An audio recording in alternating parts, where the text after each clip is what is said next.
So, this video is the continuation of the topic IoT protocols, which you have already seen in Unit 1. So, that video is basically about just the IoT protocols, where you have seen link layer protocols, transport layer protocols, network layer protocols and application layer protocols in brief. But this video is about only application layer protocols and what are the different application layer protocols, and the detailed explanation of each protocol is been given in this video. This video is basically done for you to use this when a long answer question is asked about application layer protocols. So, under application layer protocols, these are the list of protocols that you have in the syllabus: HTTP, CoAP, Websocket, MQTT, XMPP and DDS. These are AMQP. These are the different application layer protocols. So, first we will see HTTP protocol. HTTP protocol, the abbreviation of HTTP is Hypertext Transfer Protocol. So, this protocol is a widely used protocol under application layer. So, this type of protocol allows half duplex communication. Half duplex, meaning of half duplex is when a client is sending a request, only client will send a request in one direction and the server give response in another direction. That is called as half duplex. One at a time can respond. Either client is asking request or server is responding to the client. And next point is HTTP protocol is stateless protocol. The meaning of stateless here is whatever the request asked from the client to the server, server will not store the history of the request asked by the client. The meaning here is whatever the request the client is asking to the server is an independent to each other. That is the meaning of stateless protocol. And next here, it follows request response model. This HTTP follows request response model. You have seen different communication models. Under that, request response model is being followed by HTTP. So, here is a client and then server. The client here means it can be any mobile or it can be a laptop or a tab.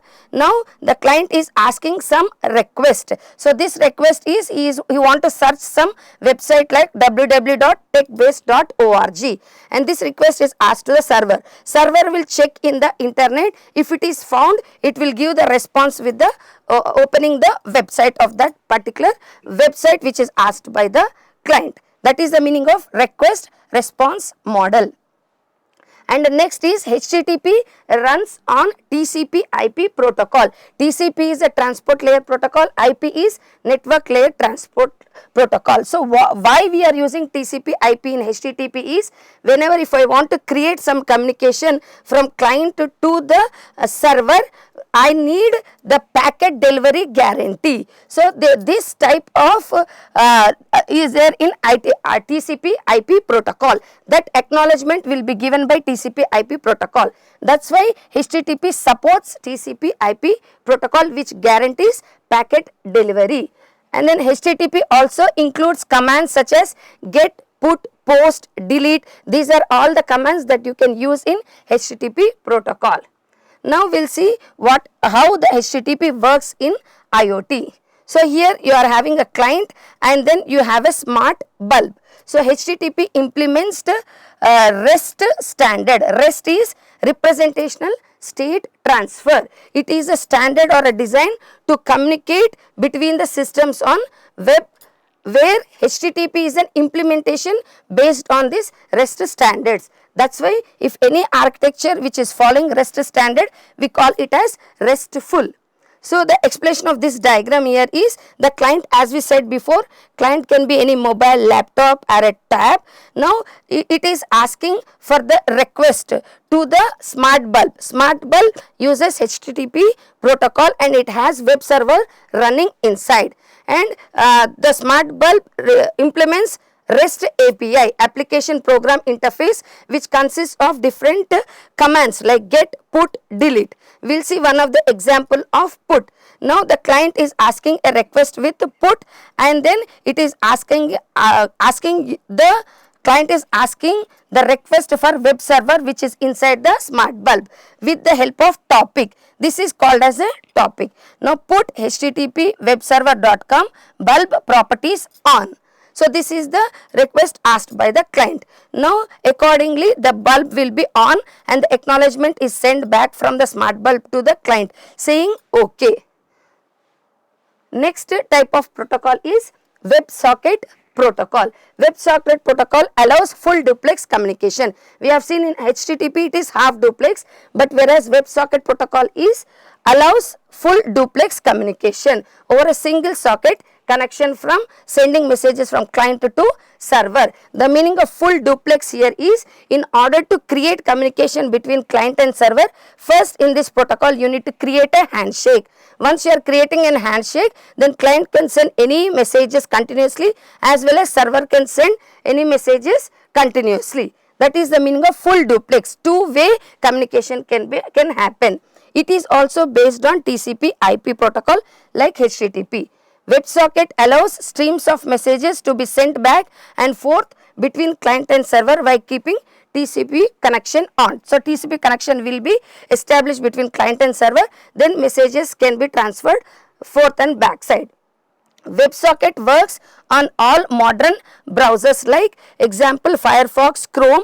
All this uses the protocol called as WebSocket protocol. And the working of this protocol here is, first client and then the smart bulb. Same example. First we need to prepare a handshake between these two. So HTTP is asking a request by using command get, upgrade my connection to the WebSocket. This is the request given from the client. Now client is giving the acknowledgement saying that 101 switching port to website is on. And after that, once the connection is given, a full duplex connection is been created between client and server, where client can continuously request and the smart bulb can send the different types of data continuously to the client. And after completing everything, connection should be closed either from the client or the server. If you are not closing the connection will be on for the longer time. So that is one of the disadvantage when you want to go for battery operated devices. That means WebSocket protocol is not preferable for battery operated devices. The meaning here is, because the connection is open for a longer time, battery gets drained. That's why it is not preferable for battery operated devices. Other than that, it is useful for real time communications with delay in IoT applications, and it is a faster protocol. Next type is MQTT. MQTT abbreviation is Message Queue Telemetry Transport. It is one of the famous, or it is a trendy protocol where many organizations, many developers use for IoT applications. So this protocol uses publish subscribe model. Previously you have seen response request, but here it uses public subscribe model. So two words here, publish. Publish means what?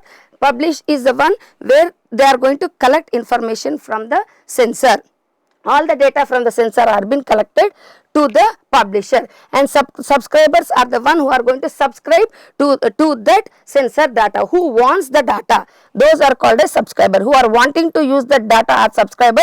Who are collecting the data from the sensors are publishers. So most widely used in IoT applications, which also runs on TCP IP. So uses client server architecture, where the client means here IoT device connects to the server, also called as MQTT broker. Broker is the one of the main point in MQTT protocol.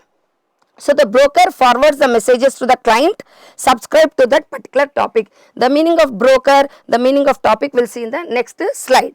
Here no direct connection is there between two clients. So in between every time you have a broker. Broker is actually server here. Next, while suited for constrained environment where the devices have limited processing memory resources, low power, low bandwidth. So this MQTT protocol is best suited for constrained environment. Constrained environment means in which you have limited resources or limited power, limited bandwidth. And the key feature of MQTT is it supports or offers 3 layers of quality of service. First, quality of service 0 means fire and forget. That means here there is no guarantee whether the message is been delivered to the server or not. QoS1 means delivered at least once, QoS2 delivered exactly once. Now working of MQTT. So here we are having a smart car in which many sensors are built in, like radar sensors, laser sensor, and then ultrasonic sensor. So this is the client here, that is also client. In between these two, a TCP IP connection is been created, and the middle one is called as a broker. This is the server. Now whatever the sensors are sensing the data, that are been published to the broker, that is server. So by using this topic called as publish sensor radar data, the data collected from the sensor is published to server. In the same way, the data collected from the ultrasonic sensor is published to broker. Now at the client side, they will they will subscribe for this particular data whatever they want, like subscribe sensor data of radar, subscribe sensor data of ultrasonic. After subscribing, broker will select the correct client and then publish the data from the broker to the client. After requesting subscriber, it will publish the data, whether it is radar data or ultrasonic data. That is the example. Another example here also same thing. You have a client where temperature sensor, humidity sensor is there. The data collected from temperature sensor, humidity sensor are collected or given by to the broker. From broker, many clients are connected here. They are subscribing. Client 2 is subscribing. Client 3, client 4 are subscribing with the topic. Here the topic differs. Client 2 is asking about only temperature sensor. Client 3 only humidity. Client 4 temperature and humidity. So broker will decide to which correct client to send the data. Next is CoAP, Constraint Application Protocol. So this protocol is mainly designed for machine to machine communication or machine to machine applications, where device and device will talk. No human intervention will be there. That type of applications you can use this Constraint Application Protocol. So the Constraint Application Protocol is specialized web transfer protocol for which the constraint nodes and constraint network. Constraint here means low power, low bandwidth, that is called as constraint. That means if you want to do some of the applications in fields, so fields will be far away from the villages where there will be no low network, low bandwidth, low power. In that type of cases, you can use this CoAP protocol. This also uses request response model. It runs on UDP. Previously you have seen they run on TCP, but here it runs on UDP. CoAP uses client server architecture where client communicates with server using connectionless datagrams. UDP is a connectionless datagram. Direct connection between the client and client is possible. CoAP supports, like the MQTT, it also supports all the type of commands get, put, post, delete. The working of this CoAP is, CoAP environment is a constraint environment. You can also use this CoAP in the household systems also, where you have CoAP clients. CoAP clients are the mobile phones or some of the sensors which you are kept in the house. So the data collected from all the sensors of CoAP client is sent to CoAP server.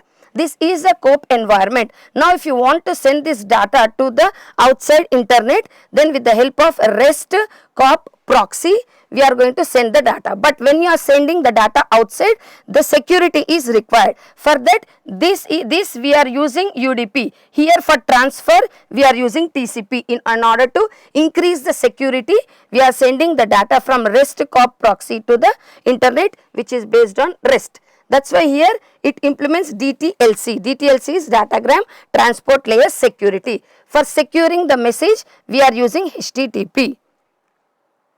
Next is XMPP. XMPP is Extensible Messaging and Presence Protocol.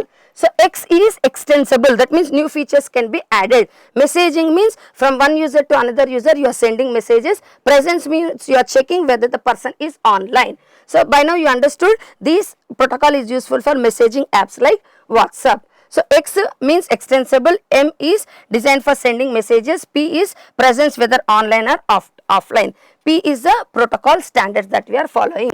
So for doing this here, client and server. First here you need to prepare the basic aim of XMPP here is it works on frame. it works on frame. So frame, why we are using frame means in order to open the connection or in order to close the connection, in order to link the connection, in order to attach the connection or detach the connection. For this we are using frame here. That's why the example here, some mic is communicating with olive.org. So he says start streaming. Start streaming means continuously we are sending the data. So start the session, and acknowledgement you get start session, and then start IM session. So acknowledgement IM session. So in between this you will be having some security protocols running. After this he will request for the roster. What is the roster? Roster is a directory which tells how many clients are online, how many clients are present, to which client we are talking, to which client we are delivering the messages. So it asks for the roster and send the request. Now initial presence, it will ask for the status, whether you are present here or not. So here initial presence, and then send all presence information of all the clients.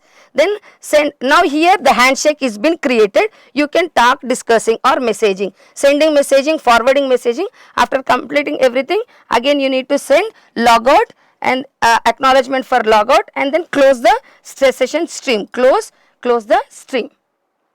So this XMPP is widely used applications in message passing, and then supports both client server as well as server to server communication used in chat apps. XMP uses port 5222 for client to server and uses port 5269 for server to server communication.